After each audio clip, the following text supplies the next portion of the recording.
What's the best way to handle bickering children? Let's find out. Welcome to Patriarchy.com, where we help you become a more virtuous leader for your family. I'm Knowland, and on this channel, Daily Patriarchy, I answer all your questions in the comments every day in video form. If you're interested in rapid growth as a leader, then you might like to check out our coaching community, Marriage Mastery. Currently, we're at 101 members. It's great value at $297 a month. It gives you 24/7 support for everything you need to improve yourself for your marriage, for better intimacy and respect. Check it out if you're interested. Go to patriarchy.com/start. On to today's questions then. Faithful451 asks, advice for handling kids. I have 4. The oldest, twins, are now 9 years old. They are having issues in their relationship, bickering more, taking offense at small things, accumulating unresolved hurts, seemingly unable to trust each other. They were fine when younger and got on great together. Is this normal for this age? Will it pass? I am addressing it patiently, making sure they feel heard privately, and teaching them about accountability and how to apologize properly, i.e. admitting one's mistake and acknowledging the effect it had, rather than just saying sorry, and various other things. I also make sure they get some personal one-on-one time every week. We pray together daily. Just wondering if there are tried and true approaches for teaching trust. Am I doing something wrong, or is it just this age? This is a good question, and your assumption seems to be that it would be normal for kids just to get on and behave really well together. But actually, if you think about original sin and the way we tend towards disorder, that's not really the case. It's the case that actually good behavior is very hard to achieve. So it's something that requires real vigilance and persistence and patience from you, because there's a sense in which you are going against the grain of what St. Augustine called the second nature of sin. Think about the 4 wounds of original sin in human nature: ignorance, weakness, malice, concupiscence. And these things stay with us our whole lives long. So settle in for the long haul.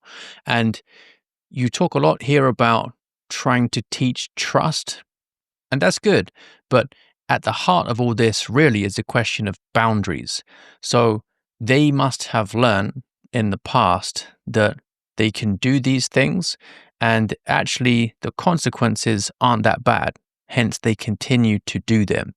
So I'll just take you through a few research-backed tips for parenting and discipline that I think could help you out, and also anybody else watching this in a similar situation, because this stuff is not uncommon. So the most important thing, the golden rule really, with raising kids is to be consistent and predictable, right? Everything has to fit underneath that overarching approach.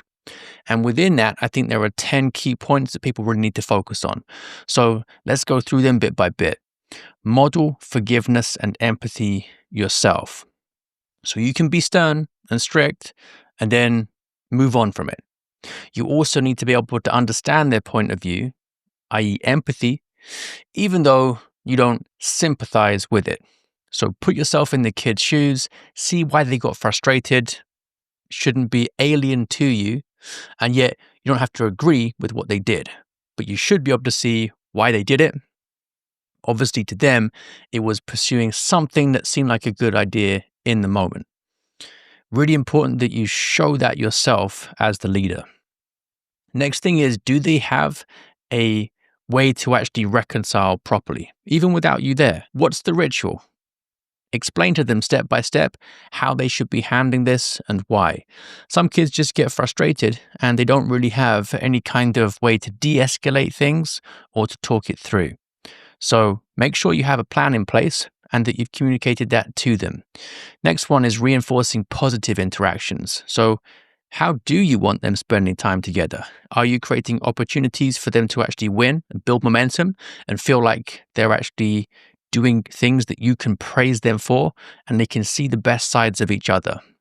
So get them to maybe talk about stuff they enjoy doing together and why, and then figure out what the underlying reasons for that enjoyment are and create more opportunities for that to happen and more similar activities as well. Now, you mentioned that they feel heard privately. I think it might also be good that they can hear each other too. So you can actually bring a bit more structure to the conflict resolution. Lead them through it, making sure that they hear each other's point of view rather than you hearing it privately. Next thing is using stories. Films can work well for this as well to develop social skills. Now, what's really important here is you can look for similar scenarios to the kinds of things that cause their bickering and just say, how do you think that character might have been feeling in that moment that led him to act that way? What would have been a better thing to do? How do you think it looked to the other character who suffered the consequences of his choice? What's the clash? Who's being selfish? What would a better approach have been? So get them to practice the skill of empathy through these imaginative scenarios. Next one is there should be natural consequences. I didn't get the sense from your question that consequences is something that you are really considering carefully enough. So let's say they are arguing over a particular toy. Well, the consequence is that the toy gets confiscated. So get them to see the link between the way they're behaving and some consequence that they actually care about. That's one of the best ways to train kids. So make it clear to them what the link is and how their own behavior is not to their advantage. Now, this involves having really clear rules and expectations. This is super important, not just for the kids, but for wives as well. So many husbands might have this feeling of being quietly disrespected, but don't say anything about it. And they have this invisible boundary that has been crossed by the wife, for example, might be to do with the way she has spoken to him or whatever. And they are resentful about that. But really, it's on them. It's on the husbands as leaders for not making this clear. Okay, the reason the boundary is being overstepped the whole time because no one knows what it is invisible, and that's your fault. So the same thing here. What actually are the rules and the expectations? Does everyone know for sure? And what are the reasons for them too? Aristotle made the great point that for kids to actually understand why you're asking them to behave a certain way, first of all, they just have to be forced to behave that way against their inclination. And after they've been doing it for a while, then they'll realize, oh, actually, this is for my benefit that I do things this way. It makes my life better. So that's really important because your authority as a husband, as a father, is for your family's benefit. So really put some thought into what the rules are, what the expectations are, and explain to everyone why they exist and how they benefit the people they have been made for. Next point is to stay calm and firm. The last thing we want in this situation is for you to enter into the sort of emotional vortex that's been opened up by all the bickering, the disagreements, and basically just become fuel to the fire. Instead, you have to maintain frame and be above it. You have to be looking at all of it and empathizing, but not be a part of it. So stay above it and yet be aware of all of it. And you shouldn't be particularly surprised or frustrated. Remember, you're in this for the long haul. It will happen again and again. And it's through patience and persistence and clarity that you can overcome it.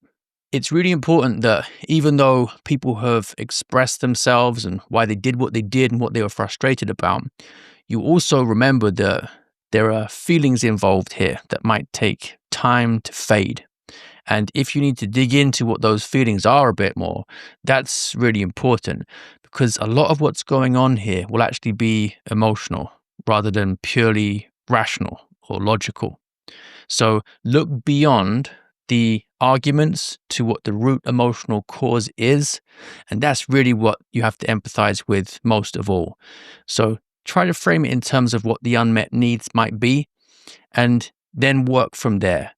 This is one of the best places to take the conversations so that the people involved actually feel not just heard through their words, but also understood in terms of their feelings too. And then you need to ultimately hold yourself accountable, right? Be strict with yourself. If this is happening in your household, first thing to do is to ask yourself why under your watch. Almost like if a doctor had patients who were sick the whole time, his first thought should be, what am I doing? Right? I'm supposed to be healing these people. Why are they always sick? You don't want to, first of all, blame the patients. And you shouldn't be blaming your kids, first of all. You should think in terms of clarity, expectation, routine, consistency. Remember, be consistent, be predictable. Those are the most important things to tie everything else to. Hope that helps. Any questions about any of this, drop them into the comments. We'll talk about them tomorrow. And thanks to everyone's support. This channel is now up to 619 subscribers, 23 videos in. We do one video a day. All the content is based on your comments. It's a discussion and conversation channel. So whatever you want to talk about, that's what we will explore. We look at all topics related to patriarchy, which means rule by fathers. So this is essentially about family life and the best ways to lead through it. You might also like to check out my main channel, Will Knowland at Be Her Leader. You can get lots of long form content here to help you out as a leader in your marriage as well. So in particular, this series of masterclass sessions, how to command respect, how to argue well, how to enforce boundaries, how to build emotional trust, how to overcome your own bad habits, and also tomorrow we're looking at how to maintain long-term attraction in marriage. So check those out. Hit the notification bell there too, so you don't miss any content that might help you out. And for people wanting more support, you can join our community over at patriarchy.com/start, where we go into depth on the practical application of some of these concepts, and you can connect with like-minded men who are all taking action. This is great value at $9 a month, currently 259 members, so lots of guys to connect with. Check that out if you're interested. Hope to see you there. Thanks for watching. Drop a question in the comments and I'll get to it tomorrow. Take care.